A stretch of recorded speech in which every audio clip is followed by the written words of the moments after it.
Hello दोस्तों, स्वागत है आपका एक नए वन शॉट के साथ में। और आज की ये वीडियो भाई बहुत इंपॉर्टेंट होने वाली है। जितने भी बच्चे बीएससी 6th सेमेस्टर में हैं, उनके केमिस्ट्री का जो सेकंड पेपर है उसमें भाई पहली यूनिट और दूसरी यूनिट, यानी ये वन शॉट खत्म होते ही उनकी 2 यूनिट कंप्लीट हो जाएंगी इस केमिस्ट्री के सेकंड पेपर की। ध्यान, थर्मोडायनेमिक्स में ये जो थर्म है, ये जो थर्म आपको दिखाई दे रहा है, इस थर्म का मतलब होता है हीट। थर्म का मतलब हीट यानी ऊष्मा, और डायनामिक्स का मतलब होता है गतिकी। हिंदी में इसे कहेंगे ऊष्मा गतिकी, यानी जिसमें कभी हम लोग रिएक्शनों में होने वाली ऊष्मा के बारे में पढ़ेंगे। कितनी ऊष्मा निकली, कितनी ऊष्मा आई, किसी सिस्टम को कितनी ऊष्मा मिली, कितनी ऊष्मा उसकी खर्च हुई, सिस्टम के ऊपर कितना काम किया गया, सिस्टम ने कितना काम किया, इस तरीके की चीजें हम लोग कहलाते हैं थर्मोडायनामिक्स के अंतर्गत हम लोग पढ़ते हैं भाई। ठीक है, तो हमने एक बेसिक डेफिनेशन लिख दी। तो थर्मोडायनामिक्स केमिस्ट्री या फिजिक्स की वह ब्रांच है जिसमें किसी सिस्टम की फिजिकल या केमिकल फेज का मतलब आप समझते हो, ये फेज का मतलब सरल भाषा में कहते हैं अवस्था भैया। ठीक है, तो चाहे आप फिजिकल अवस्था ले लो, फिजिकल का मतलब किस तरीके का दिख रहा है, तुम्हारी बुआ आ रही है, सफेद बाल है, चौड़ा मुंह है, ये उनकी फिजिकल स्टेट है। बस में ओखते हुए आ रही है, ये उनकी केमिकल स्टेट है। तो चाहे फिजिकल हो या केमिकल के बीच में जो हीट में होने वाला चेंज होता है उसे हम लोग थर्मोडायनामिक्स कहते हैं। हटाओ ये डेफिनेशन, सरल भाषा में थर्म माने हीट, यानी हीट में होने वाले चेंज की स्टडी जिसमें हम लोग करते हैं उसे हम लोग थर्मोडायनामिक्स कहते हैं। बात खत्म है, यानी हीट की डायनामिक्स थर्मोडायनामिक्स कहलाती है भाई। ठीक है, सबसे पहले हम लोग इसकी टर्मिनोलॉजी के बारे में पढ़ेंगे। टर्मिनोलॉजी का मतलब बेसिक सी चीजें, यानी क्या क्या इसके कॉन्सेप्ट है, समझो। सबसे पहला कॉन्सेप्ट है भाई सिस्टम। अब भैया सिस्टम क्या होता है? कोई भी चीज जिसकी आप स्टडी कर रहे हो वो सिस्टम है। जैसे ये पेन है मेरे भाई, तो अगर हम इस पेन की बात कर रहे हैं तो ये पेन सिस्टम है। सिस्टम के चारों तरफ, पेन के चारों तरफ जो भी कुछ बचा वो सराउंडिंग है, और इसे और सराउंडिंग को मिला के पूरा यूनिवर्स बन रहा है भाई। ठीक, तो हमने क्या लिखा भाई, सिस्टम क्या है?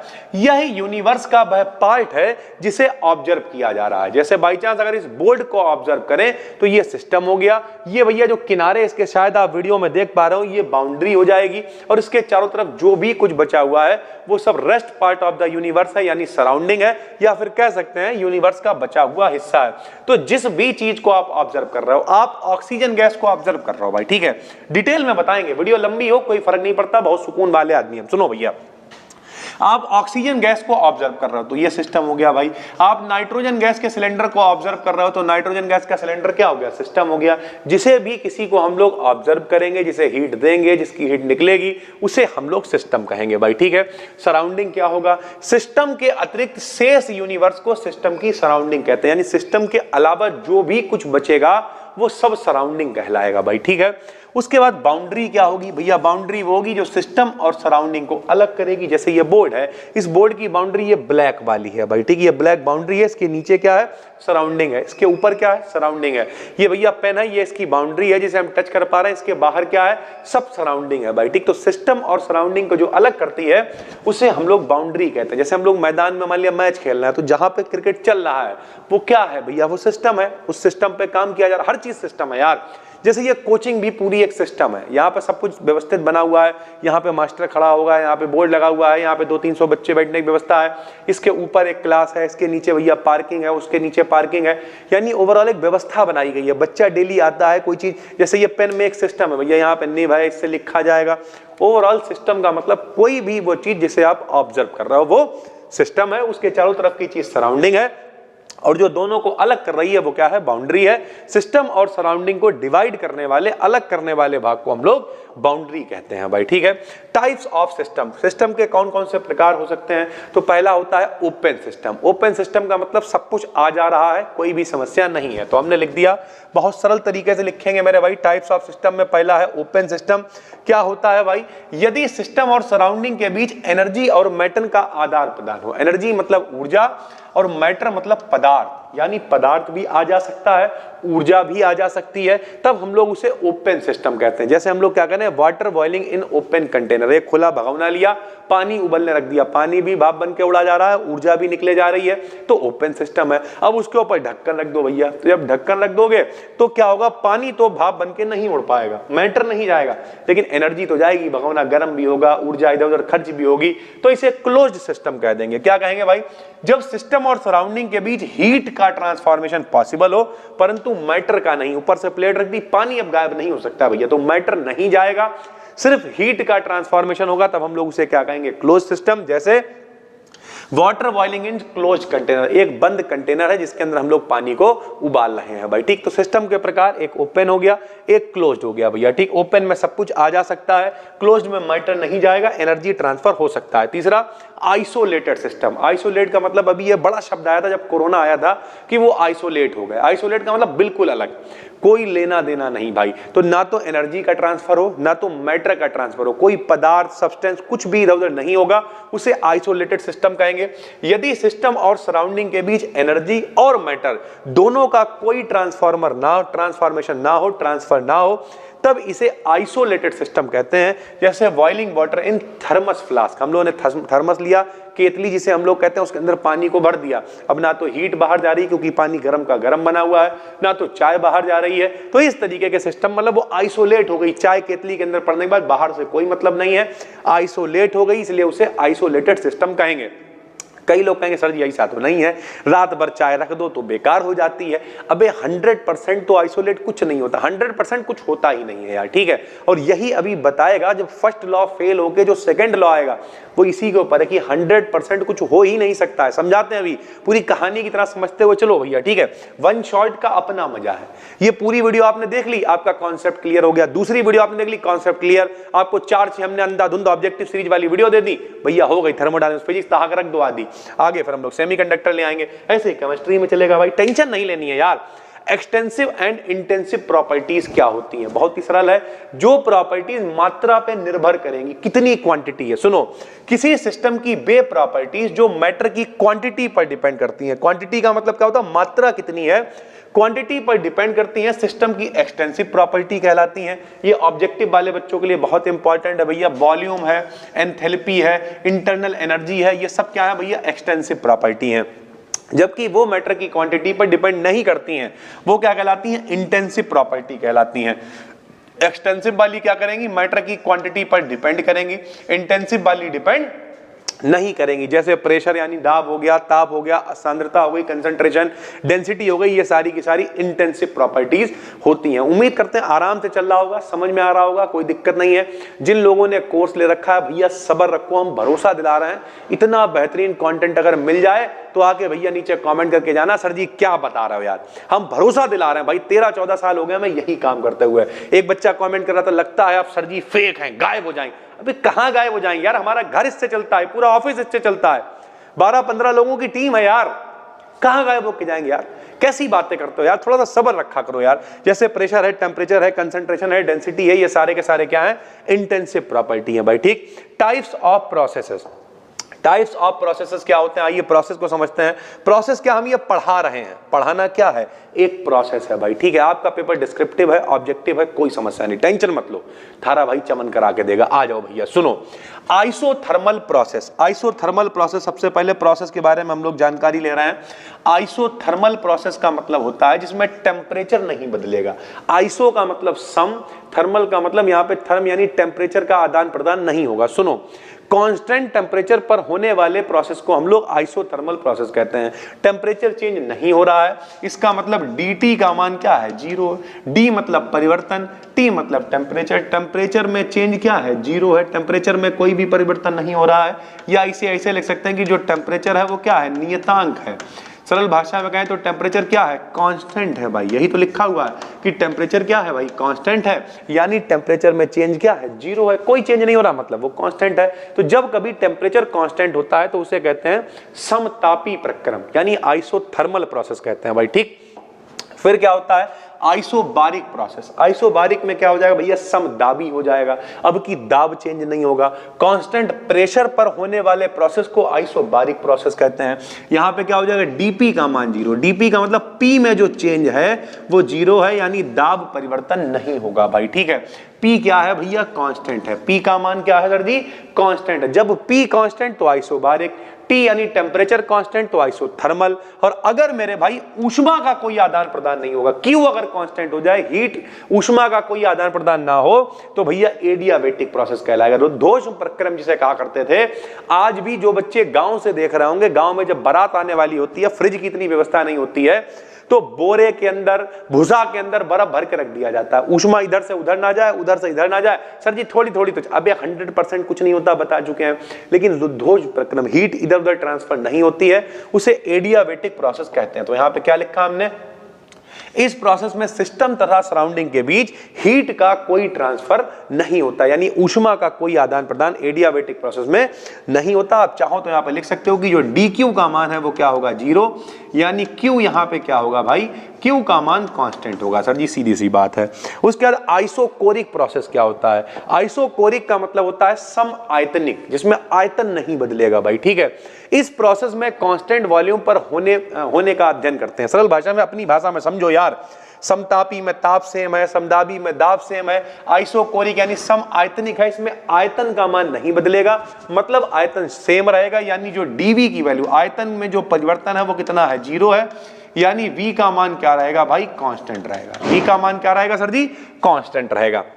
उसके बाद साइक्लिक प्रोसेस के बारे में पढ़ो भैया। साइक्लिक का मतलब क्या होता है, जहां से शुरू करा वहीं पे खत्म करा। मान लिया A से चलना शुरू किया भैया, B तक गए, A पर फिर वापस आ गए, यानी जो इनिशियल स्टेट थी जहां से स्टार्ट किया है, वापस भी हम लोग अगर वहीं पे पहुंच जाएं, तब हम लोग उसे कहेंगे साइक्लिक प्रोसेस। तो क्या कहा हमने, वह प्रोसेस जिसके लिए इनिशियल और फाइनल स्टेट सेम होती है, जहां से शुरू करेंगे वहीं पे खत्म करेंगे, उसे हम लोग साइक्लिक प्रोसेस कहते हैं। जैसे A से हम लोग B पे गए, लेकिन B से फिर A पे लौट आए, A इनिशियल है, A ही फाइनल स्टेट है, तो हम लोग इसे क्या कहेंगे, साइक्लिक प्रोसेस कहेंगे भाई, ठीक है। ए साइक्लिक प्रोसेस क्या होता है, वह प्रोसेस जिसके लिए पहला और आखिरी स्टेट सेम नहीं है। जैसे भैया हम यहां से चले, घंटा घर पे जाके ही सो गए, वापस नहीं आए, डेली साइक्लिक प्रोसेस होता है। बच्चा यहाँ कोचिंग आता है, यहाँ से फिर घर चला जाता है, इनिशियल फाइनल क्या है, घर है, लेकिन हम यहां से गए, पता चला भाग गए, गुस्सा हो गए घर पे भैया, ठीक है। साइक्लिक प्रोसेस वह प्रोसेस जिसके लिए इनिशियल और फाइनल स्टेट डिफरेंट होती है, सेम नहीं होती है, ए साइक्लिक प्रोसेस कहलाता है। जैसे भैया क्या लिखा हुआ है, हमने लिखा हुआ है कि भाई जो ए है, ए से हम लोग कहां गए, बी पे, ए इनिशियल स्टेट है, बी फाइनल स्टेट है, वापस नहीं आए हैं, शुरू कहीं से किया है, खत्म कहीं पे किया है, इसलिए इसे हम लोग क्या कहेंगे, ए साइक्लिक प्रोसेस कहेंगे भाई, ठीक है। रिवर्सिबल प्रोसेस क्या होता है, रिवर्सिबल का मतलब आपने पढ़ रखा है कि जैसे मान लिया ये बर्फ है भाई, ठीक है, बर्फ से हम लोग क्या बना रहे हैं सर जी, मान लिया पानी बना रहे हैं, ठीक। अब जितनी तेजी से बर्फ से अगर पानी बने, उतनी ही तेजी से अगर पानी से बर्फ बने भैया, अगर अभिक्रिया और पश्च अभिक्रिया, फॉरवर्ड रिएक्शन और बैकवर्ड रिएक्शन अगर सेम वेग से हो, सेम वेलोसिटी से हो, तो उसे भैया इक्विलिब्रियम यानी साम्य अवस्था हम लोग कहते हैं, ठीक भाई। तो हमने क्या लिखा, वह प्रोसेस जिसमें इनिशियल और फाइनल स्टेट के बीच एक डायनामिक इक्विलिब्रियम होता है, साम्य अवस्था होती है, रिवर्सिबल प्रोसेस कहलाता है। जैसे भैया ए है और ये फाइनल स्टेट बी है, दोनों के बीच में ये भैया जो डबल वाला निशान होता है, इससे ये बन सकता है, इससे ये बन सकता है, इसे क्या कहते हैं, इक्विलिब्रियम। तो ये इक्विलिब्रियम प्रोसेस कहलाएगा या फिर रिवर्सिबल प्रोसेस कहलाएगा। इसका उल्टा होगा इररिवर्सिबल प्रोसेस। इररिवर्सिबल का क्या मतलब है भैया, इक्विलिब्रियम नहीं होगा, साम्य अवस्था नहीं होगी, वह प्रोसेस जिसमें चेंज केवल एक डायरेक्शन में होता है, ए से बी बन गया, अब बी से ए नहीं बना सकते हैं, तथा इक्विलिब्रियम नहीं मिलता है, इररिवर्सिबल प्रोसेस कहलाता है भाई, ठीक है। जो लोग भी कोर्स में देख रहे हो, आपको यहीं पर पीडीएफ मिल जाती है तुरंत वीडियो के अपलोड होते ही, तो कोई टेंशन की बात नहीं है। जो लोग यूट्यूब पे देख रहे हो भाई, डिस्क्रिप्शन में टेलीग्राम चैनल का लिंक है, बिल्कुल फ्री चैनल है, 75,000 से ज्यादा लोग वहां पे जुड़े हुए हैं, ये पीडीएफ आपको वहां पर मिल जाएगी आराम से भैया। पीडीएफ का नाम है थर्मोडायनामिक्स लेटेस्ट, सर्च कर लेना, 4-6 महीने बाद भी देख रहे हो तब भी पड़ी रहेगी, मिल जाएगी, कोई दिक्कत नहीं है भाई, ठीक है। Concept of heat and work, heat और वर्क यानी ऊष्मा और कार्य का क्या कॉन्सेप्ट है, ये भी आपको पढ़ लेना है। कैसे पढ़ोगे, लो 2 मिनट में समझा देते हैं, इसके बाद चारों लॉ के ऊपर हम लोग बातचीत करेंगे, डिटेल में बातचीत करेंगे, ऐसा नहीं कि हवा में लपेट के चलेगा, कुछ नहीं भाई। अभी जूल थॉमसन इफेक्ट है, ठीक है, जूल थॉमसन कोफिशिएंट है, हेयस लॉ है, बहुत सारी चीजें जो हम सब सेकंड पार्ट में लेके आ जाएंगे। फिलहाल अभी हम बेसिक कॉन्सेप्ट क्लियर कर रहे हैं, आप नोट्स बनाओ, बढ़िया करके तैयारी करो, हमारी जिम्मेदारी है, बेहतरीन आपका पेपर हम करा के रहेंगे भाई, ठीक। Concept of heat and work समझो भैया। तो हीट क्या होता है, सबसे पहले हीट को समझते हैं। हीट एनर्जी का एक रूप है, हीट क्या है? ऊर्जा का ही रूप है। हमारी भाषा समझो, किया गया कार्य ऊर्जा के बराबर होता है और ऊर्जा ऊष्मा के बराबर होती है। मेरे संग में बोलो, किया गया कार्य ऊर्जा के बराबर होता है और ऊर्जा ऊष्मा के बराबर होती है। यानी हीट जो है वो एनर्जी का एक रूप है। सिस्टम और सराउंडिंग के बीच हीट का ट्रांसफर इसके टेम्परेचर डिफरेंस पर डिपेंड करता है। यानी किसी का ताप ज्यादा है तो ज्यादा वाले ताप से कम वाले की तरफ। भैया हमने मान लो ठंड में जाके लोहा छुआ, ठंडा क्यों लगा हमें? क्योंकि हमारी बॉडी का टेम्परेचर कितना है? 35, 37, 37 होता है बॉडी के अंदर का टेम्परेचर, और लोहा पड़ा हुआ है 15 डिग्री में भैया, तो हमारी तेजी से हीट हमारी हाथ से लोहे में जाने लगेगी। जब गर्मी जाने लगेगी तो हमें ठंडा ठंडा लगेगा। वही हमने गर्मी में जाके छू लिया, हमारा टेम्परेचर 35 था, बाहर लोहा पड़ा 55 टेम्परेचर था, छुआ गरम गरम हीट अंदर आने लगी, ज्यादा से कम की तरफ आने लगी, जूझ गए, फटाफट से छोड़ दिया। समझ गए? तो टेम्परेचर डिफरेंस पर डिपेंड करता है कि हीट कहां से कहां ट्रांसफर होगी भाई। ठीक है, अगर heat evolved bye the system, अगर किसी सिस्टम से हीट निकल रही है, यानी सिस्टम की हीट कम हो रही है, खर्चा हो रहा है उसका, तो भैया हीट हमेशा माइनस में ली जाएगी। माइनस क्यों लिया करेंगे? विकल्प में भी हम लोग ये काम करेंगे। ठीक, heat absorbed bye the system, कोई सिस्टम है जो हीट को एब्जॉर्ब कर रहा है, यानी इसकी हीट और बढ़ रही है तो हमेशा उसे प्लस क्यू से लिखा जाएगा भाई। ठीक है, वर्क क्या होता है? यह भी एनर्जी की ही फॉर्म होती है। कार्य अभी हमने बताया, किया गया कार्य ऊर्जा के बराबर है, ऊर्जा ऊष्मा के बराबर है, तो भैया पता है आपको यह भी ऊर्जा क्या है? एनर्जी का ही रूप है, ऊर्जा का ही रूप है। यहां पर उल्टा होगा, work done on the system. मान लिया हम आपके ऊपर काम करें, अगर हम आपके ऊपर काम करेंगे तो क्या होगा? आपकी प्रोडक्टिविटी बढ़ेगी, तो आप क्या होगे? प्लस डब्ल्यू, कार्य प्लस मिलेंगे। Work done by the system, अब हमें क्या, तुमसे हम काम करवाएं अंधाधुंध, तो क्या होगा? तुम्हारी एनर्जी खत्म होएगी तो माइनस मिलेंगे डब्ल्यू। तो हमेशा हीट और वर्क एक दूसरे के उल्टे होंगे भाई। ठीक है, work done on the system तो plus W, work done by the system तो माइनस डब्ल्यू। अबे यार, अगर काम हम कर रहे हैं by the system, by the system यानी मेरी ऊर्जा खर्च हो रही है तो minus W, on the system और खाने को मिल रहा है और ऊर्जा बढ़ रही है तो प्लस डब्ल्यू हो जाएगा। सीधी सी बात है भाई। ठीक है, अब 4 लॉ की हम लोग बात करेंगे, जीरो, फर्स्ट, सेकंड और थर्ड। जीरो लॉ बहुत सरल है और बहुत कायदे से हमने सारी चीजें बनाई हैं। मजा आ जाएगा आपको जब ये पीडीएफ मिलेगी, आराम से चाहे प्रिंट निकलवाओ चाहे नोट्स बनाओ, हमें कोई समस्या नहीं है। सुनो, मान लिया 3 आदमी हैं, एक आदमी है आशीष, समझो भैया जरा, एक आशीष है, एक व्यक्ति भैया मोनू है, ठीक है, और एक आदमी पप्पू है। जरा देखो भैया, अब मोनू और पप्पू जो है, ध्यान से समझो, अभी मोनू पप्पू आपस में जान पहचान नहीं है, लेकिन मोनू जो है वो आशीष के दोस्त हैं। समझो, मोनू आशीष के दोस्त हैं और पप्पू भी आशीष के दोस्त हैं। सरल भाषा में कहें तो मोनू आशीष के साथ में इक्विलिब्रियम में है, पप्पू भी आशीष के साथ में इक्विलिब्रियम में। तो इस बात की गारंटी है कि मोनू और पप्पू भी आपस में दोस्त होंगे। ऐसा ही होता है, ऐसे ही तो जान पहचान होती है। पता ये आपस इनसे मिले, ये बार बार पप्पू की बात कर रहा है, ये इनसे मिले, ये बार बार यार मोनू नहीं है, आज कौन है भाई, चलो मिलवाते हैं, मोनू पप्पू आपस में दोस्त हो गए। उसी तरीके से भैया ये जीरोथ लॉ ऑफ थर्मोडायनामिक्स है, ये कॉन्सेप्ट को बताता है। काहे के? टेम्परेचर के कॉन्सेप्ट को विकल्प में खूब पूछा जाएगा कि अगर कोई 2 प्रोसेस है भैया, ए और बी थर्मल इक्विलिब्रियम में है, ए और सी थर्मल इक्विलिब्रियम में है, यानी इसमें जो है ऊष्मा है इधर से उधर गई हुई है और बराबर है भाई, तो बी और सी भी थर्मल इक्विलिब्रियम में होंगे। बस इतना ही तो लिखा हुआ, यही जीरोथ लॉ ऑफ थर्मोडायनामिक्स है। क्या है? इस लॉ के अकॉर्डिंग यदि कोई सिस्टम, यह सिस्टम है भैया किसी तीसरे सिस्टम के साथ, ध्यान से समझो, यदि कोई 2 सिस्टम, एक सिस्टम और 2 सिस्टम किसी तीसरे सिस्टम के साथ इक्विलिब्रियम में है, ये इनके संग में इक्विलिब्रियम में है, ये भी इनके संग में इक्विलिब्रियम में है, तो क्या होगा? तो ये दोनों आपस में भी टेम्परेचर या थर्मल इक्विलिब्रियम में होंगे। यानी ये इनका दोस्त है, ये इनका दोस्त है, तो ये दोनों भी आपस में दोस्त होंगे। यह टेम्परेचर के कॉन्सेप्ट को एक्सप्लेन करता है। पूछा जाए विकल्प में जीरोथ लॉ ऑफ थर्मोडायनामिक्स किस पर आधारित है, किस कॉन्सेप्ट को यह बताता है, तो टेम्परेचर के कॉन्सेप्ट को बताता है भाई। ठीक है, ये जीरोथ लॉ ऑफ थर्मोडायनामिक्स था। डायग्राम आप बना दोगे, अगर आपका पेपर डिस्क्रिप्टिव है, ऑब्जेक्टिव है, तो टेम्परेचर से रिलेटेड चीजें पूछी जाएंगी भाई। ठीक, फर्स्ट लॉ ऑफ थर्मोडायनामिक्स क्या होता है भैया? बचपन से पढ़ाया गया, ऊर्जा ना तो उत्पन्न की जा सकती है ना नष्ट की जा सकती है, इसे एक रूप से दूसरे रूप में बदला जा सकता है। ये law of conservation of energy आपने पढ़ा है, ऊर्जा संरक्षण का नियम। ठीक भैया, बहुत सारे लोगों ने कोशिश करी इसे गलत सिद्ध करने की, लेकिन गलत नहीं सिद्ध कर पाए, तो इसे ही ऊष्मागतिकी का पहले नियम का रूप दिया गया। और कैसे दिया गया? आपने 11th क्लास में पढ़ा है भैया, Q बराबर होता है काहे के? डेल्टा U प्लस W के। कहा गया कि भैया जो कुल ऊष्मा है वो कुछ भाग परिवर्तित हो जाता है आंतरिक ऊर्जा में और कुछ बाहरी वातावरण पर कार्य करने में खर्च हो जाता है। जैसे हम यहां पर इस समय पड़े हुए हैं तो पहले तो हमें अपनी अंदर की ऊर्जा बढ़ानी पड़ी, अपनी अंदर की ऊर्जा बढ़ाई, खड़े हुए, फिर हमें बाहरी वातावरण से लड़ना पड़ेगा, उस पर कार्य करना पड़ेगा, तभी तो जिंदा रह पाएंगे। तो हमारा जो शरीर है उसे जो ऊष्मा मिल रही है वो दो तरीके से काम कर रही है। पहले तो आंतरिक ऊर्जा, शरीर के अंदर की ऊर्जा बढ़ा रहा, प्लस ठंड है, गर्मी है, उस सबको भी तो मैनेज कर रहा है ना। तो जो ऊष्मा है वो आंतरिक ऊर्जा की वृद्धि करने में और बाहरी वातावरण को झेलने में यानी कार्य करने में परिवर्तित हो जाती है। बोले ऊष्मा ना तो नष्ट होती है ना उत्पन्न होती है, एक रूप से दूसरे रूप में बदल जाती है। यही इनकी गलती थी, बाद में बताएंगे, लेकिन पहले अभी फर्स्ट लॉ की बात कर रहे हैं। क्या लिखा है? Law of conservation of energy के अकॉर्डिंग ऊष्मा को ना तो प्रोड्यूस किया जा सकता है ना ही नष्ट किया जा सकता है, इसे एक रूप से दूसरे रूप में बदला जा सकता है। इस लॉ को डिसअप्रूव करने के लिए, गलत सिद्ध करने के लिए बहुत सारे प्रयास किए गए, परंतु अंत में इसे बेसिक लॉ मान लिया गया, अंत में इसे बेसिक लॉ ऑफ नेचर मान लिया गया तथा इस लॉ को फर्स्ट लॉ ऑफ थर्मोडायनेमिक्स नाम दे दिया गया कि भैया यही ठीक है।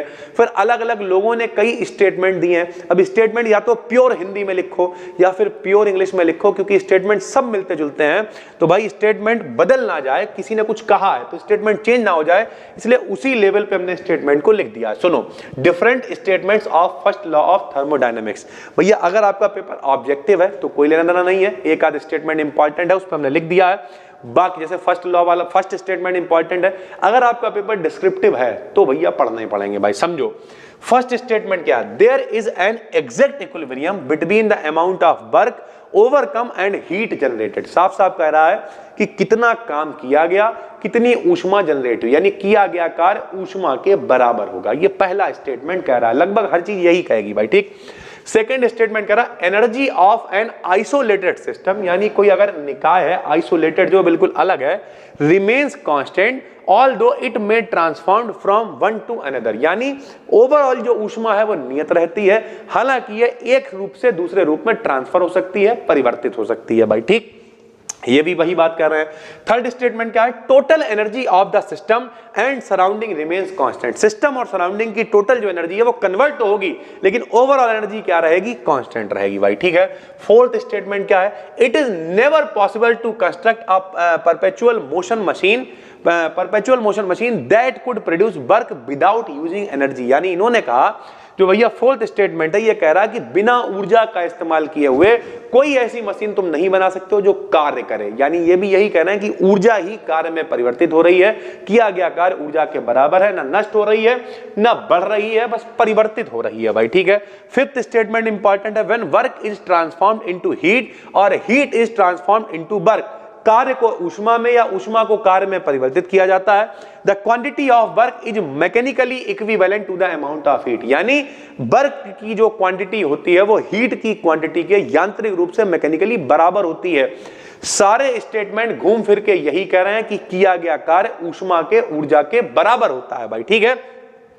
फिर मैथमेटिकल फॉर्मुलेशन दिया गया, वही जो अभी हम आपको बता रहे थे कि भैया अगर टोटल जो एनर्जी है, ध्यान से समझो, अगर जो टोटल एनर्जी है वो कितनी है? Q है। समझिए भैया यहाँ पे मैथमेटिकल ट्रीटमेंट क्या है कि Q अगर टोटल एनर्जी है भाई, ठीक है, तो यहाँ पर मेरे भाई कुछ भाग क्या होगा? आंतरिक ऊर्जा की वृद्धि करने में और बाकी बाहरी वातावरण पर कार्य करने में खर्च हो जाएगा। ये देखो क्या लिखा हो, किसी सिस्टम को दी गई हीट, ये देखो किसी सिस्टम को दी गई हीट Q का दो प्रकार से प्रयोग किया जाता है। नंबर एक, सिस्टम की इंटरनल एनर्जी को बढ़ाने में, डेल्टा यू लिख दिया, ठीक है, प्लस अब यहां पे माइनस डब्ल्यू इसलिए लिखा हुआ है क्योंकि भैया कुछ काम करने में सिस्टम के द्वारा काम किया जा रहा है तो भैया वर्क खर्च होगा, तो हम लोग इसे माइनस डब्ल्यू लिख सकते हैं, सीधी सी बात है।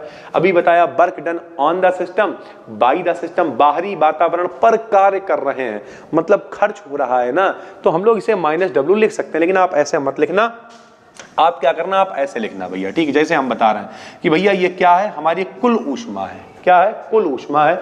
ऐसे ही लिखना बिल्कुल भाई, ठीक है। जो लोग, हम हमेशा कहते हैं पीडीएफ के साथ साथ में वीडियो भी देखा करो।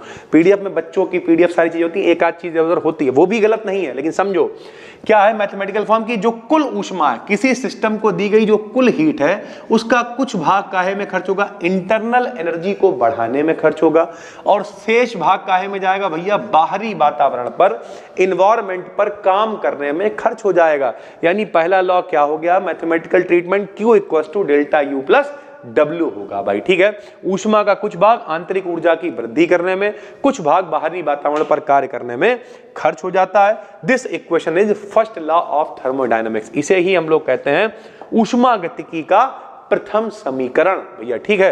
तो हम लोगों ने दो पढ़े, ध्यान से समझो। नीड ऑफ सेकंड लॉ आ गया। सेकंड लॉ की बातचीत करें उससे पहले जीरो और फर्स्ट लॉ को समझ लो। जीरो क्या लब तो बहुत सरल था कि ये इनके संग में इक्विलिब्रियम में, ये भी इनके संग में इक्विलिब्रियम में, तो दोनों आपस में इक्विलिब्रियम में होंगे, बात खत्म हो गई। पहला लॉ क्या आया भैया कि ऊष्मा कार्य के बराबर होती है। ऊष्मा को ना तो उत्पन्न कर सकते हैं ना नष्ट कर सकते हैं, एक रूप से दूसरे रूप में बदल सकते हैं, ये आया। फिर भैया उन्होंने बताया कि कैसे बदलेंगे, तो अगर कुल सिस्टम को हीट दी गई है Q, तो भैया कुछ भाग इंटरनल एनर्जी बढ़ाने में निकल जाएगा, शेष भाग बाहरी वातावरण पर कार्य करने में खर्च हो जाएगा, सीधी सी बात है, ठीक। ये फर्स्ट लॉ था, लेकिन एक गलती है। सेकेंड लॉ की जरूरत क्यों पड़ी? क्योंकि फर्स्ट लॉ में कुछ गलती है। बार बार कह रहे थे किया गया कार्य ऊर्जा के बराबर है, किया गया कार्य ऊर्जा के बराबर है। अरे भाई जैसे मान लिया हमारे पास बाइक है, बाइक में 1 लीटर पेट्रोल डलवाया, तो क्या सारे का सारा पेट्रोल गाड़ी को चलाने में खर्च होगा? नहीं। कुछ भैया बाइक आवाज भी करेगी, कुछ धुआं भी निकलेगा, कुछ वो गर्म भी होगी, वो भी तो सब बर्बाद होगा ना। तो वो कार्य कहां हुआ? पूरी तरीके से कन्वर्ट नहीं हो सकता है। तो भैया कुछ क्वेश्चन आ गए भाई। Need of second law, second law की क्या जरूरत पड़ी? फर्स्ट लॉ ऑफ थर्मोडायनेमिक्स की कमी यह है कि यह किसी प्रोसेस के होने की सरलता को नहीं बताता। क्या नहीं बताया? क्या पानी स्वतः नीचे से ऊपर जा सकता है? बोले तुम तो कह रहे हो कि भैया ऊर्जा ना उत्पन्न हो सकती है ना नष्ट हो सकती है, एक से दूसरे में, इससे इसमें, इससे इसमें, इससे, तो पानी ऊपर से नीचे गिर गया, क्या नीचे से ऊपर चला जाएगा? कोई जवाब नहीं। फिर उन्होंने कहा क्या गैस एक लो प्रेशर रीजन से हाई प्रेशर की तरफ जा सकती है? आपने देखा हमेशा पानी ज्यादा प्रेशर से कम की तरफ जाता है, गैस ज्यादा से कम की तरफ, बोले कम से ज्यादा की तरफ ले जाके दिखाओ। तुम तो कह रहे इससे ये, इससे ये, इससे ये, गलत नहीं जवाब था भाई। क्या हीट एक कोल्डर बॉडी से, ठंडी से गर्म की तरफ ऊष्मा जा सकती? नहीं जा सकती है, क्योंकि भैया हमेशा ज्यादा वाले भाग से कम वाले भाग की तरफ जाती है। तो ये कुछ दिक्कतें हुई। तो फर्स्ट लॉ के अनुसार हीट को वर्क में कन्वर्ट कर सकते हैं तथा वर्क हीट के बराबर होता, परंतु ऐसा पूर्ण रूप से नहीं होता। 100% हीट को वर्क में कन्वर्ट नहीं कर सकते। अतः इन क्वेश्चंस के आंसर पाने के लिए सेकंड लॉ ऑफ थर्मोडायनेमिक्स दिया गया। सब कुछ सिस्टम से चल रहा, कहानी से चल रहा कि भैया 100% कन्वर्ट नहीं कर सकते हो, नहीं कर सकते हो, तो फिर सेकंड लॉ की जरूरत पड़ गई। क्या है सेकंड लॉ की स्टेटमेंट भैया? Different statements of second law, ये भी इंग्लिश में ही पढ़ने पड़ेंगे क्योंकि भैया स्टेटमेंट्स है। सुनो, ऑल स्पॉन्टेनियस प्रोसेस, स्पॉन्टेनियस का मतलब अचानक से होने वाले जो प्रोसेस हैं, like the flow of heat, ऊष्मा का प्रवाह, from hot end to cold end, यानी गर्म से ठंडे की तरफ, यही होता है, गर्म ज्यादा से कम की तरफ ऊष्मा जाती है। Diffusion of gas from a region of high pressure to low pressure, अधिक दाब से कम, वही जो क्वेश्चन ऊपर लिखे हुए थे कि भैया अधिक दाब से कम दाब की तरफ गैस का जाना। Flow of water down a hill etc, यानी नीचे से ऊपर की तरफ, मतलब पहाड़ी से अगर पानी गिर रहा है, पहाड़ी से पानी नीचे की तरफ गिरना। और थर्मोडायनामिकली इरिवर्सिबल, ये सारे के सारे अनुत्क्रमणीय हैं, इरिवर्सिबल हैं, यानी ऊपर से नीचे पानी आ गया, नीचे से ऊपर नहीं जा सकता है पानी भाई, इरिवर्सिबल है। फिर कैसे जाएगा? बोले बाहर से कोई हमें मोटर वोटर को लगाना पड़ेगा इंतजाम। तो आगे और स्टेटमेंट है, the complete conversion of heat into work is impossible, बोले पूरे ऊष्मा को कार्य में कन्वर्ट करना असंभव है। लीविंग सम इफेक्ट, कुछ ना कुछ असर जरूर छूटेगा, चाहे वो गर्म, साइलेंसर गर्म हो रहा है, धुआं निकल रहा है, दुनिया भर की चीजें, बोले कुछ ना कुछ एल्सवेयर कहीं ना कहीं इफेक्ट छूटेगा। It is impossible to construct a machine, ऐसी मशीन बनाना संभव है फंक्शनिंग इन अ साइकिल, जो इस चक्र में काम करे, which can convert heat completely into equivalent amount of work, जो पूरी हीट को बराबर वर्क में कन्वर्ट कर दे। स्टेटमेंट सारे एक ही बात कहते हैं, बस अलग अलग तरीके से कहे जाते हैं। विदाउट प्रोड्यूसिंग चेंज एल्सवेयर, कहीं पे परिवर्तन भी ना हो, कुछ करना भी ना पड़े और कन्वर्ट भी हो जाए, ऐसा नहीं हो सकता भाई, ठीक है। Without the use of external source, बाहरी सोर्स का इस्तेमाल किए बिना heat can not itself flow from a cold body to hot body, ठंडे से गर्म की तरफ नहीं जा सकती है जब तक, जैसे पानी नीचे से ऊपर नहीं जा सकता जब तक मोटर वगैरह नहीं लगाओगे भाई, ठीक है। Whenever a spontaneous process takes place, it is accompanied by a increase in the total entropy of the universe. जैसे ही कोई अचानक से प्रोसेस होता है तो सिस्टम की एंट्रोपी बढ़ जाती है। बढ़ने का मतलब अव्यवस्था, एंट्रोपी पूरा टॉपिक है, आपको पढ़ाएंगे। एंट्रोपी का मतलब होता है अव्यवस्था, ऊपर से पानी गिरते हुए नीचे आ रहा है, मतलब एंट्रोपी बढ़ रही है, अव्यवस्था बढ़ रही है, अणु इधर उधर गति कर रहे हैं। तो इन्होंने कहा यूनिवर्स की एंट्रोपी क्या होती है? बढ़ जाती है। According to Clausius, last statement Clausius का है, the energy of universe is constant, बोले एनर्जी कांस्टेंट है, but entropy of universe is continuously increasing. लेकिन जो अव्यवस्था है वो लगातार बढ़ रही है। तो ऐसा नहीं है कि जैसा था आपने कन्वर्ट कर लिया फिर वैसे में ही वापस ले आए, ऐसा नहीं हो सकता। ये सारे के सारे इरिवर्सिबल प्रोसेस है भाई, ठीक। ये स्टेटमेंट दे दिया गया। Efficiency of heat engine and Carnot cycle, बीच में कार्नोट साइकिल आ गया, ये अलग टॉपिक है, 2-3 लाइनें लगी हुई हैं। फिर आ गया भैया थर्ड लॉ, ठीक है। यानी कुल मिला के 0 लॉ आया, फिर फर्स्ट लॉ आया, फिर सेकंड लॉ आया, सेकंड लॉ के बाद में फिर थर्ड लॉ आया, क्योंकि एंट्रोपी की बातचीत होने लगी थी। कहां होने लगी थी भैया? उन्होंने कहा कि भैया एंट्रोपी बढ़ रही है, अव्यवस्था बढ़ रही है, कोई प्रोसेस हो रहा है, कोई सिस्टम हो रहा। अबे अव्यवस्था का मतलब क्या है? अव्यवस्था का मतलब समझो, एंट्रोपी का मतलब पहले समझो। मान लिया एक क्लास में ऐसे करके 4 आदमी, देखो 3, 1 2 3, ये देखो ऐसे करके लोग बैठे हुए हैं। तो भैया अब एक आदमी बचा, बताओ कहां बैठेगा? यहीं बैठेगा, सब व्यवस्था में बैठे हुए। तो एंट्रोपी बहुत कम है। अब क्या करें हम? गदर कटवा देंगे भैया, लोग गदर कटवा रहा है। इन्हें यहां बैठाल दिया, ठीक, इन्हें यहां बैठाल दिया, इन्हें यहां बैठाल दिया, इन्हें यहां बैठाल, सब अंधाधुंध बैठ गए। तो एंट्रोपी बढ़ गई, अव्यवस्था बढ़ गई। तो एंट्रोपी का मतलब होता है डिसऑर्डरनेस, यानी अव्यवस्था भाई, ठीक है। फिर थर्ड लॉ ऑफ थर्मोडायनेमिक्स आ गया। अकॉर्डिंग टू थर्ड लॉ, प्रत्येक परफेक्टली क्रिस्टलाइन बॉडी के 0 टेम्परेचर पर एंट्रोपी 0 होती है। परफेक्टली क्रिस्टलाइन का मतलब क्या है? क्रिस्टलाइन और अमॉर्फस 2 तरीके के सॉलिड होते हैं। परफेक्टली का मतलब रेगुलर अरेंजमेंट है, बिल्कुल कायदे से सारे लोग बैठे हुए हैं, कायदे से सारे मॉलिक्यूल बैठे हुए हैं, बिल्कुल इज्जत के संग में ऐसे करके। और जब सब कुछ इज्जत से बैठा हुआ है, सिस्टम से मामला बैठा हुआ है, तो इसका मतलब क्या है? इसका मतलब यहाँ पे डिसऑर्डर बिल्कुल भी नहीं है। तो अगर एब्सोल्यूट 0 टेम्परेचर 0 है, यानी बिल्कुल भी गर्म नहीं कर रहे हैं इसे, तो जो एंट्रोपी चेंज है वो भी 0 होगा भैया। यही थर्ड लॉ ऑफ थर्मोडायनेमिक्स है। हाँ, अगर आप इसका टेम्परेचर बढ़ाओगे, गर्म करना शुरू करोगे, अंधाधुंधी मचाओगे, तो भैया जब बहुत गर्म करोगे तो या तो ये टूटने लगेगा, पिघलने लगेगा, या इधर उधर भागने लगेंगे, डिसऑर्डर बढ़ेगा, तो एंट्रोपी भी बढ़ जाएगी भाई, ठीक। ये है थर्ड लॉ ऑफ थर्मोडायनामिक्स। ये वीडियो लगभग आपको जितनी भी मिल रही है, ये बहुत ही काम की वीडियो है भाई। इसमें हमने सारी टर्मिनोलॉजी को क्लियर किया है, यानी प्रोसेस क्या है, सिस्टम क्या है, चारों लॉ आपको बता दिए हैं भाई, ठीक है। सबसे पहला है हेस लॉ। भैया हेस लॉ क्या होता है? सुनो, हेस का नियम है, 11वें क्लास में आपने पढ़ा हुआ है। कोई क्रिया चाहे एक पद में कराई जाए या कई पदों में कराई जाए, ऊष्मा का मान हमेशा सेम रहता है। जैसे हम भैया क्या करें, डायरेक्ट एक बच्चे को 1 रुपया दे दें, या हम कहें पहले हमने इन्हें दिया, फिर हमने उन्हें दिया, फिर हमने उन्हें दिया, फिर उनने उस बच्चे को दिया, तब भी उसके पास 1 रुपया ही पहुंचा। यानी डायरेक्ट एक स्टेप में रिएक्शन हुई या मल्टी स्टेप में रिएक्शन हुई, कोई क्रिया एक पद में कराई जाए या कई पदों में कराई जाए, हमेशा जो मान रहता है वो सेम रहता है। ये हेस का नियम है, मोटा मोटा कॉन्सेप्ट है, लो समझो।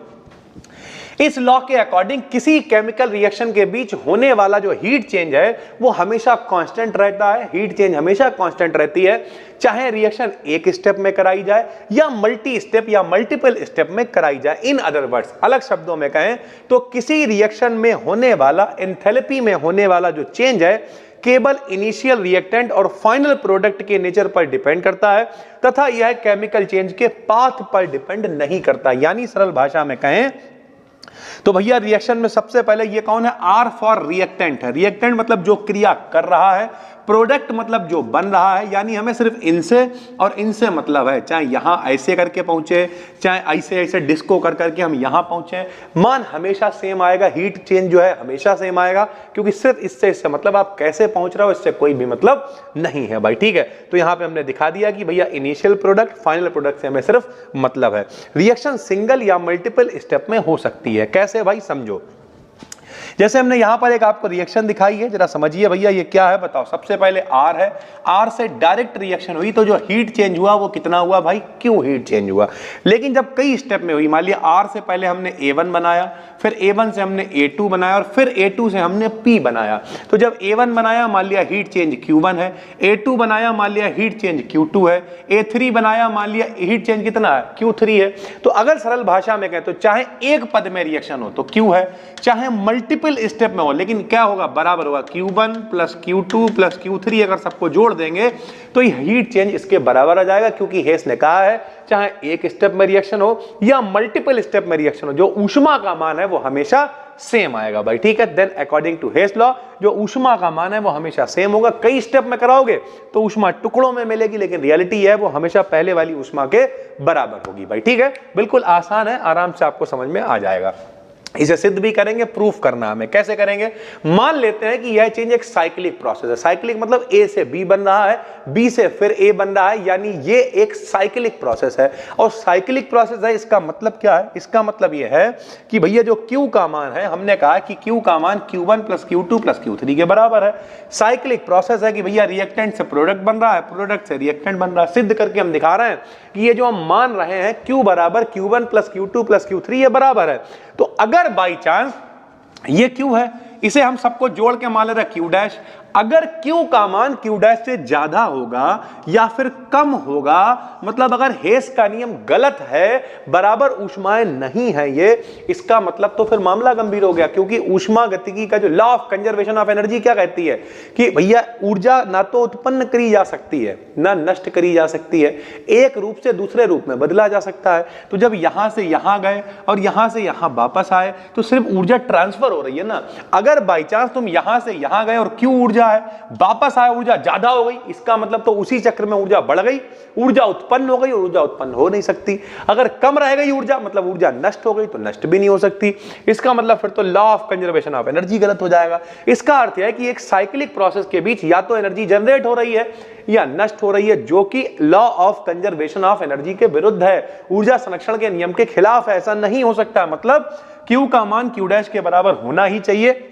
अतः हेस का जो नियम है वो बिल्कुल ठीक है भाई। तो हेस का नियम क्या कहता है? चाहे कोई क्रिया एक पद में कराई जाए या कई पदों में कराई जाए, हमेशा जो मान है वो बराबर रहता है। हीट ऑफ रिएक्शन अपना अगला टॉपिक है।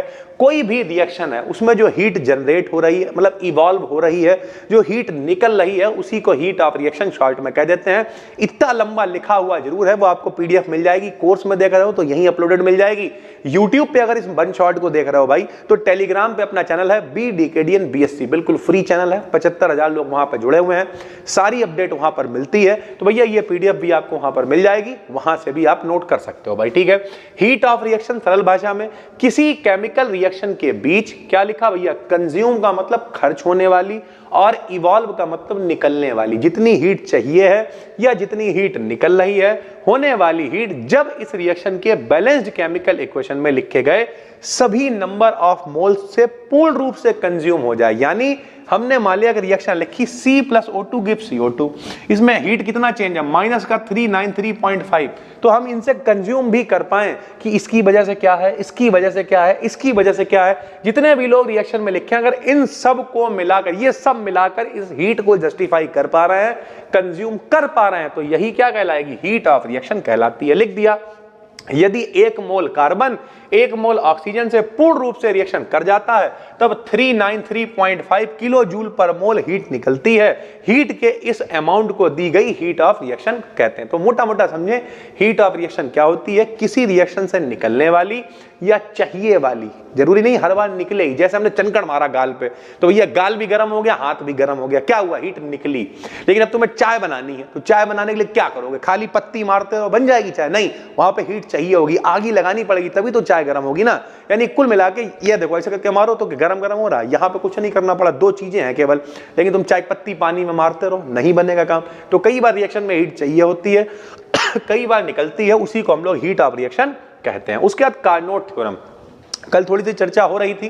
कार्नोट साइकिल यहाँ पे नहीं बता रहा मैं आपको, कार्नोट थ्योरम बता रहा है। कार्नोट एक साइकिल था भाई, ठीक है।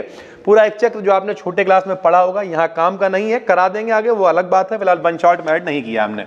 इस तरीके का एक चक्र बनाया कार्नोट ने, ठीक है। और कार्नोट साइकिल के अंदर से जब पता किया, कार्नोट साइकिल की स्टडी से प्राप्त रिजल्ट को कार्नोट थ्योरम का नाम दिया गया। इस थ्योरम के अकॉर्डिंग क्या होता है सुनो, हीट इंजन की इफिशिएंसी केवल सोर्स और सिंक के टेम्परेचर पर डिपेंड करती है, वर्किंग सब्सटेंस पर डिपेंड नहीं करती। हम आपको बताते हैं कार्नोट साइकिल में खेल क्या था। जो कार्नोट इंजन बनाया गया उसमें सबसे पहले ऊपर सोर्स रखा गया भाई, यहां बीच में वर्किंग सब्सटेंस रखा गया और आखिरी में मेरे भाई सिंक रखा गया। काम क्या था? ये जो सोर्स है ये भैया क्रिया करेगा। मान लिया वर्किंग सब्सटेंस के अंदर कोई गैस हो सकती है, ऑक्सीजन हो, नाइट्रोजन हो, कोई भी हो, इसके ऊपर काम करेगा। जो ऊर्जा बचेगी, जो हीट बचेगी, वो कहाँ जाएगी? सिंक में जाएगी भाई, ठीक है। अब इन्होंने क्या कहा, कार्नोट ने जब पूरा अंदाजा निकाला, बोले बीच में वर्किंग सब्सटेंस कोई भी हो, किसी के ऊपर भी काम किया जा रहा हो, उससे मतलब नहीं है, हमें सोर्स से मतलब है, सिंक से मतलब, इन दोनों के टेम्परेचर डिफरेंस से मतलब है। क्यों? सोर्स का टेम्परेचर ज्यादा है, हमें कल वाले क्लास में आपको बताया था हमेशा हीट कहां जाएगी ज्यादा वाले भाग से कम वाले भाग की तरफ जाएगी, तो हमेशा सोर्स और सिंक के टेम्परेचर से लेना देना है, बाकी कोई भी लेना देना नहीं है। ये कहती है भाई कार्नोट थ्योरम। दो हीट इंजन जो कि सेम टेम्परेचर, अगर T1 और T2 के बीच में काम कर रहे हैं तो इनकी इफिशियंसी भी समान होगी। यानी अगर दो एक जैसे हीट इंजन हैं जिनके टेम्परेचर भी सेम है सोर्स और सिंक के, तो इफिशियंसी मतलब काम करने की क्षमता उनकी सेम होगी भाई, ठीक है। उसके बाद thermodynamic scale of temperature developed by Lord kelvin, जो केल्विन ने टेम्परेचर दिया है, इफिशियंसी हमने यहां पे निकाली है। बेसिकली क्या है, थर्मोडायनामिक स्केल पर टेम्परेचर को थीटा के थ्रू लिखते हैं, जरा समझिए भैया। हमने यहां पे इफिशियंसी लिखी हुई है, इफ टेम्परेचर ऑफ सोर्स, भैया अभी बताया आपको, जो इंजन है उसमें एक ऊपर सोर्स है, एक नीचे सिंक है, बीच में वर्किंग सब्सटेंस है। इस सोर्स का टेम्परेचर मान लिया θ1 है, सिंक का टेम्परेचर मान लिया θ2 है, तो भैया जो इफिशियंसी होगी, इफिशियंसी को लिखते हैं ऐसे ईटा से, एन बना के टांग खींच दो, ईटा काम करने की क्षमता, इंजन कितना कन्वर्ट कर पा रहा है। जैसे अगर इफिशियंसी की बात करें, आजकल इलेक्ट्रिक कारें आ रही हैं, इलेक्ट्रिक कारों की इफिशियंसी सबसे ज्यादा है भाई, 85% 90% तक इंजन दे रहे हैं। पेट्रोल वाले ठीक ठाक है, डीजल वाले कम होते हैं, 50% 60%। पुराने जमाने में कोयले वाले इंजन चलते थे, अंधाधुंध कोयला झुकता था और इफिशियंसी कुछ नहीं देते थे। इसी वजह से तो अपग्रेडेशन हो रहा है ना। तो इस तरीके से इंजन की इफिशियंसी कितनी है, कितना हमने उसे इलेक्ट्रिसिटी दी, कितना कन्वर्ट कर पा रहा है, कितना ईंधन दिया हमने, कितना कन्वर्ट कर पा रहा है, कितना डीजल दिया, कितना कन्वर्ट कर पा रहा है, यही काम करता ना भाई। तो ईटा बराबर होता है θ1 माइनस का θ2 अपान में θ1। Eta will be 100% if theta equals to 0। अगर θ2 का मान 0 हो जाएगा तो फिर θ1 कैंसिल हो जाएगा, ईटा का मान कितना 100% आ जाएगा। कैसे θ2 0 हो सकता है? सिंक में कोई ऊर्जा ना जाए, सोर्स जितनी ऊर्जा दे, वर्किंग सब्सटेंस पूरा पूरा उसे कन्वर्ट कर दे काम में। नीचे सिंक में अगर कुछ भी नहीं गया, कुछ भी ऊर्जा नहीं बची, इसका मतलब पूरा पूरा कन्वर्ट हो गया ऊर्जा में काम, तब हम लोग की जो इफिशियंसी है वो कितनी हो जाएगी, 100% हो जाएगी भाई, ठीक। एंट्रोपी आ गई। एंट्रोपी क्या है, इसकी डेफिनेशन कल हम आपको लिखवा चुके हैं। एंट्रोपी का मतलब होता है डिसऑर्डर। डिसऑर्डर का मतलब कल वाले महाक्लास में हमने आपको समझाया था।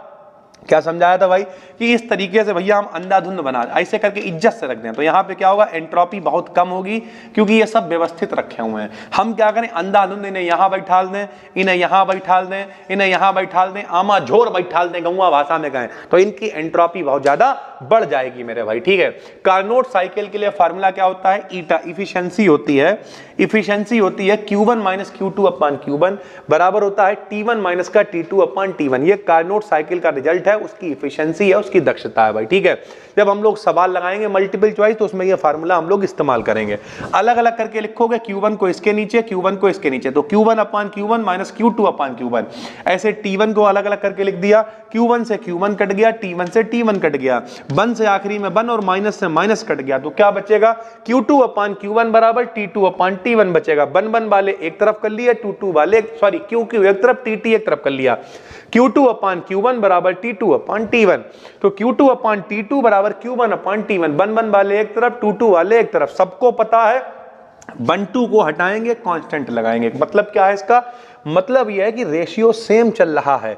ऐसे समझो कि अगर Q अपान T नियतांक है, इसका मतलब Q1 अपान T1 भी नियतांक होगा, Q2 अपान T2 भी नियतांक होगा। जब सब नियतांक है तो 1 2 इसीलिए बराबर आ रहा है, तो 1 2 को हटा दिया, Q अपान T को क्या कर दिया, नियतांक कर दिया। ये जो नियतांक है, अतः किसी सिस्टम के द्वारा रिलीज की गई जो हीट है Q और टेम्परेचर, इन दोनों का रेशियो हमेशा कांस्टेंट होता है, जिसे ही हम लोग एंट्रोपी कहते हैं। यानी S बराबर फार्मूला होता है Q अपॉन T, तो जो Q अपॉन T निकल के आया वही S है, यानी वही एंट्रोपी है। Physical significance of entropy, entropy किसी सिस्टम के डिसऑर्डर को बताती है, पहले ही आपको बता चुके हैं। जितना भी अव्यवस्था है एंट्रोपी ज्यादा है। अकॉर्डिंग टू क्लासियस, यूनिवर्स की एंट्रोपी लगातार बढ़ रही है, आपको बता चुके हैं। कोई भी इवेंट होता है तो वहां पर क्या डिसऑर्डरनेस बढ़ती है, यानी एंट्रोपी बढ़ रही है। कल आपको बताया था कि भैया जो यूनिवर्स है, पूरा यूनिवर्स की 2 चीजों से मिलकर बना है, सिस्टम और सराउंडिंग से। तो सिस्टम की एंट्रोपी प्लस सराउंडिंग की एंट्रोपी इक्वल्स टू यूनिवर्स की एंट्रोपी, ठीक है। उसके बाद आ गया भाई किरचॉफ की इक्वेशन। किरचॉफ की इक्वेशन क्या होती है, ये बहुत इंपॉर्टेंट, अगर आपका पेपर डिस्क्रिप्टिव है मोस्ट वांटेड है, पेपर में जरूर आएंगे और बहुत सरल है मेरे भाई, ठीक है। किरचॉफ इक्वेशन क्या? वे इक्वेशन जिनमें टेम्परेचर चेंज होने के साथ हीट ऑफ रिएक्शन बदल जाती है, यानी आप ताप बार बार बदल रहे हो तो ऊर्जा में जो परिवर्तन हो रहा है, ऊष्मा में जो परिवर्तन हो रहा है वो भी बदल जाता है, किरचॉफ इक्वेशन कहलाती हैं। टेम्परेचर के साथ हीट के वेरिएशन को किरचॉफ ने बताया, यानी हम यहां बात करेंगे काहे की? टेम्परेचर की, और काहे की बात करेंगे? हीट की। जो मिल के इक्वेशन बनेगी वो किरचॉफ इक्वेशन कहलाएगी। कैसे बनाएंगे जरा देखो भैया, हमने आपको बताया कि अगर प्रेशर कांस्टेंट है, समझो क्या लिखा है, heat of reaction at constant pressure. अगर प्रेशर जो है वो कांस्टेंट है तो जो हीट होगी वो कितनी होगी, उसे हमने QP से लिख लिया, और QP का मान कांस्टेंट प्रेशर पे डेल्टा H के बराबर होता है। सर जी H क्या होता है? H फॉर हीट चेंज कह लो या फिर एंथैल्पी कह सकते हैं। अभी इसमें हमने डेफिनेशन लगाई एंथैल्पी की, आगे दिखाएंगे आपको। एक लास्ट यही डेरिवेशन बड़ा है, बाकी छोटी छोटी डेफिनेशन है, फटाफट से वीडियो पहुंच जाएगी भाई, ठीक है। तो QP का मान डेल्टा H के बराबर होता है, और अगर हमें एंथैल्पी में परिवर्तन निकालना, डेल्टा का मतलब क्या होता है? परिवर्तन। बाद वाले में से पहले वाले को घटाएंगे तो डेल्टा H बराबर आएगा H2 माइनस का H1, ठीक है भैया। इस डेल्टा H बराबर H2 माइनस H का हम डिफरेंशिएशन करेंगे, यानी अवकलन करेंगे T के सापेक्ष। कई केमिस्ट्री वाले बच्चे भी हैं, उनके पास बायोलॉजी होगी। अगर डिफरेंशिएशन यानी अवकलन करना होता है तो जिसका भी अवकलन करना होता है उसके आगे क्या करते हैं भैया? ऐसे करके d/dt लिख देते हैं। इसका मतलब T के सापेक्ष हम अवकलन कर रहे हैं, ठीक। x के सापेक्ष कर रहे होते हैं तो ऐसे करके d/dx लिख देते हैं। सरल भाषा में समझो तो ये निशान है डिफरेंशिएशन का भाई, ठीक। तो इस इक्वेशन का हम क्या करेंगे? अवकलन करेंगे। किसके सापेक्ष करेंगे? T के सापेक्ष। जरा देखो भैया, ये हमने अवकलन कर दिया बहुत आराम से, कहते हैं मजे में हो जाएगा। d/dt लिखा, dh डेल्टा H चल रहा था, चलने दिया, ब्रैकेट के बाहर P का मतलब प्रेशर कांस्टेंट है। ऐसे यहाँ पे H2 चल रहा था, dH2/dt आया, प्रेशर कांस्टेंट है। dH1/dt आया, प्रेशर कांस्टेंट है। dH/dt at constant pressure Cp के बराबर होता है। C क्या होता है? धारिता होती है, कैपेसिटेंस होता है। याद करो मेयर का सूत्र Cp माइनस Cv बराबर R, 11th क्लास में पढ़ा होगा। धारिताएं होती हैं भैया, तो कांस्टेंट प्रेशर पे इसे C बोल देते हैं, कैपेसिटेंस बोलते हैं। dH/dt Cp के बराबर है। यहाँ dH2 है तो ये Cp2 मान लेंगे, ये dH1 है तो Cp1 मान लेंगे, इसमें मान रख देंगे। देखो भैया मान रखा d/dt है, आराम से, कोई जल्दबाजी नहीं होती है डेरिवेशन में। देखो d/dt है, डेल्टा H है, प्रेशर है, चल रहा है, Cp2 हो गया, Cp1 हो गया, कोई दिक्कत? इस dt को अगर उधर भेज दें, देखते रहना भैया, इस dt, क्योंकि यहाँ पे बायोलॉजी वाले बच्चे भी हैं तो ज्यादा गणित नहीं जानते हैं, हमेशा उसी लेवल पर रहता है। अगर इस dt को तुम्हारे हिसाब से ही उधर भेज दें तो d डेल्टा H आएगा।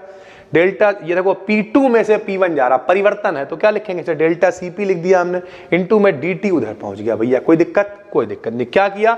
इसका समाकलन कर दिया। समाकलन हमेशा अवकलन का उल्टा होता है। तुम्हारी गौवा भाषा में कहें तो यहाँ से d गायब हो जाएगी, जो d चल रहा है ये d गायब हो जाएगा, समाकलन हो जाएगा। कैसे करेंगे समाकलन? लो समझो, दो लाइनों का खेल बचा हुआ। समाकलन का क्या निशान होता है?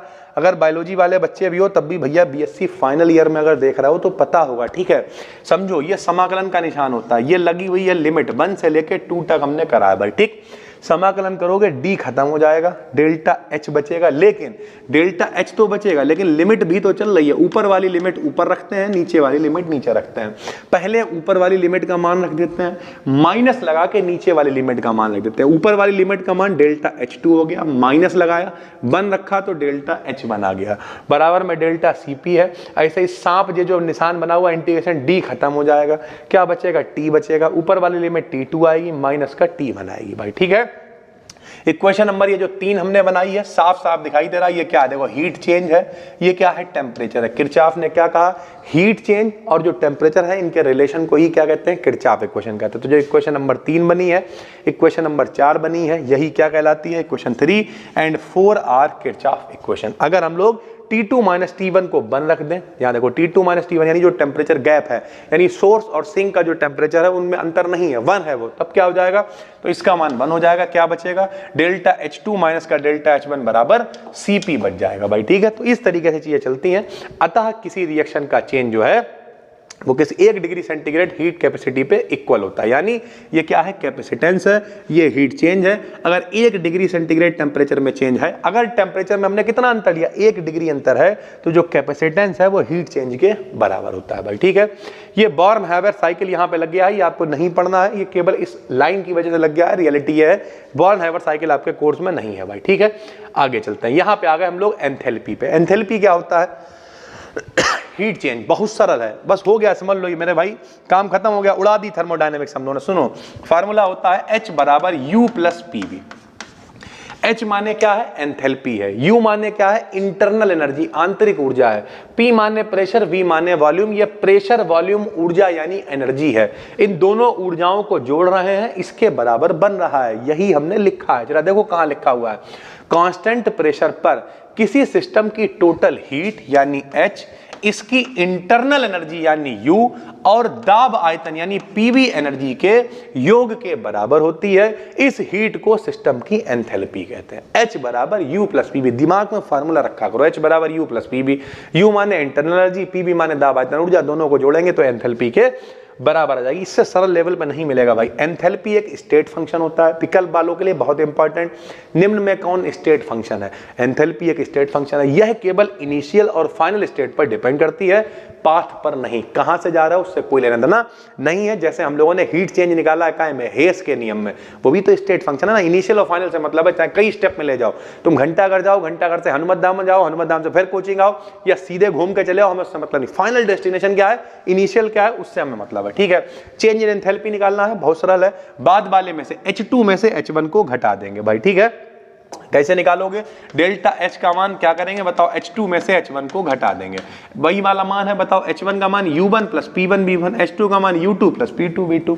घटा दो भैया, जब घटाओगे तो क्या आएगा बताओ। ये देखो H2 U2 में से U1 जाएगा, यहाँ पर थोड़ा सा PDF कट गई है, हम उसे आगे करे दे रहे हैं, कोई दिक्कत नहीं है। देखो जब घटाओगे डेल्टा H बराबर H2 का मान कितना आएगा, U2 प्लस का P2 B2 माइनस होगा क्या, U1 प्लस का P1 B1। ठीक, U2 में से U1 घटाएंगे तो डेल्टा U हो जाएगा, P2 में से P1 घटाएंगे, ठीक है ये वाला, तो माइनस में क्या आ जाएगा, माइनस में क्या, देखो भैया यहाँ पे ये आ गया U, प्लस में क्या आएगा बताओ, P2 B2 माइनस का P1 B1, और ये क्या हो जाएगा, डेल्टा PB। ये ऐसे डेल्टा H बराबर, ये PDF कटी नहीं है, काट दी है क्योंकि ये इंपॉर्टेंट नहीं है, लेकिन आप कर सकते हो।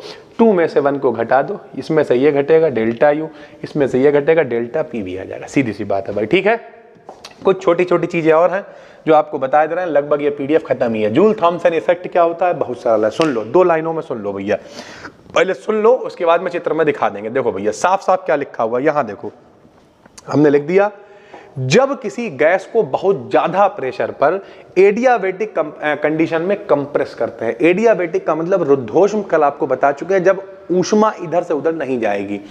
बर्फ भुसे में रख दो, बोरे में रख दो, सब रुद्धोष्म प्रक्रम के उदाहरण होते हैं, बता चुके हैं, सब कल वाले महाक्लास में डिटेल में समझाया हुआ है। जब किसी गैस को प्रेशर बहुत ज्यादा है, एडियाबेटिक कंडीशन में रख देते हैं और दबाते हैं, कंप्रेस करते हैं, तो क्या होता है, गैस की कूलिंग होती है, गैस ठंडी होने लगती है। इस इफेक्ट को जूल थॉमसन इफेक्ट कहते हैं। बात खत्म। जबकि हाइड्रोजन और हीलियम, ये विकल्प में क्वेश्चन बहुत इंपॉर्टेंट है, हाइड्रोजन और हीलियम 2 ऐसी गैसें हैं जिन्हें जब कंप्रेस करते हैं प्रेशर बढ़ाने पर तो इनकी हीटिंग होती है, ये गर्म होती है। बाकी जितनी गैसें हैं वो सब कूलिंग होती है, उन्हें ही हम लोग जूल थॉमसन इफेक्ट कहते हैं। यानी जूल थॉमसन इफेक्ट के 2 अपवाद हैं, कौन, हाइड्रोजन और हीलियम। हद से ज्यादा छोटी गैसें हैं भैया, इनके अंदर जो प्रोटॉन वगैरह है, इलेक्ट्रॉन वगैरह है, बहुत कम है, इस वजह से ये मेन कारण है इनके हीटिंग के होने का। ये डायग्राम बना हुआ है, कुछ है नहीं भैया, पहले एक पिस्टन लगा हुआ है A पर है, ठीक है, दबाएंगे गैस को तो पिस्टन A से A डैश पे पहुंच जाएगा, और ये पहले ये जो गैस दबाएंगे उधर बढ़ेगी तो ये B से B डैश पे पहुंच जाएगा। इधर प्रेशर जो है वो P1 है, इधर वाला प्रेशर ज्यादा होगा, कितना भैया, गैस को हमने दबा दिया है तो B1, ये पिस्टन B1 तक अंदर चला गया है, ये B2 तक उधर गया हुआ है, एक डायग्राम बना रखा है। सरल भाषा में जूल थॉमसन इफेक्ट आपको पता होना चाहिए। जब कोई गैस है, जब एडियाबेटिक कंडीशन में रखेंगे, हाई प्रेशर पर उसे दबाएंगे, कंप्रेस करेंगे तो वो गैस ठंडी होने लगेगी, इसे ही हम लोग जूल थॉमसन इफेक्ट कह देंगे। ठीक है, जूल थॉमसन कोफिशिएंट को म्यू से लिखते हैं।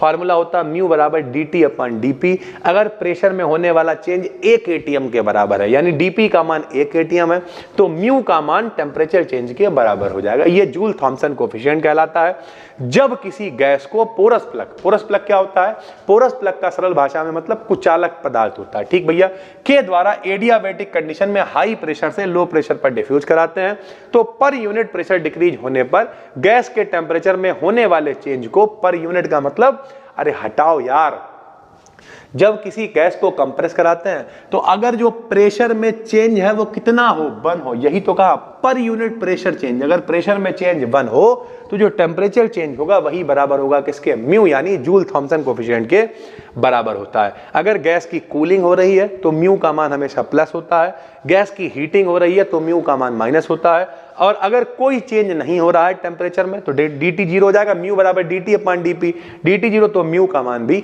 0 होता है। ये सब विकल्प के क्वेश्चन है। फॉर कूलिंग ऑफ गैस जो कोफिशिएंट है वो हमेशा पॉजिटिव होगा, हीटिंग ऑफ गैस नेगेटिव होगा, ठीक है, नो चेंज तो फिर म्यू का मान 0 होगा। उसके अलावा कुछ एक आध चीज और है, इन्वर्जन टेम्परेचर क्या होता है, बहुत सरल है, ना तो कूलिंग हो ना हीटिंग हो, उस टेम्परेचर को इन्वर्जन टेम्परेचर कहते हैं। सीधी बात यही लिखा है, एक डेफिनेट प्रेशर पर किसी गैस के लिए डेफिनेट टेम्परेचर होता है। जब गैस को पोरस प्लग के द्वारा एडियाबेटिक कंडीशन में हाई प्रेशर से लो प्रेशर पर डिफ्यूज कराते हैं तो यदि ना तो कूलिंग होती है ना हीटिंग होती, सरल भाषा में टेम्परेचर चेंज नहीं होता है। तीसरी वाली कंडीशन, ये वाली, for no change of temperature, जब म्यू का मान 0 होता है, जब जूल थॉमसन कोफिशिएंट 0 होता है, तब उस टेम्परेचर को हम लोग क्या कहते हैं, इन्वर्जन टेम्परेचर कहते हैं। H2 और He के लिए इन्वर्जन टेम्परेचर हमेशा उल्टा होगा क्योंकि इनकी हीटिंग होगी, निगेटिव होगा। फॉर H2 के लिए इन्वर्जन टेम्परेचर कितना होता है, -80 डिग्री सेंटीग्रेड होता है भाई, ठीक है। T क्या है, कांस्टेंट टेम्परेचर है, डेल्टा एस ये अलग से लगा, गिव्स फ्री एनर्जी। दो चीजें और हैं, एक गिब्स एनर्जी, एक हेल्महोल्ट्ज एनर्जी, इन्हें और याद कर लो, खत्म हो गई थर्मोडायनामिक्स। क्या होता है, बहुत सरल है, यहाँ देखो बहुत सरल है यार, सिर्फ फार्मूला देखा करो। गिब्स एनर्जी का फार्मूला होता है H माइनस का TS।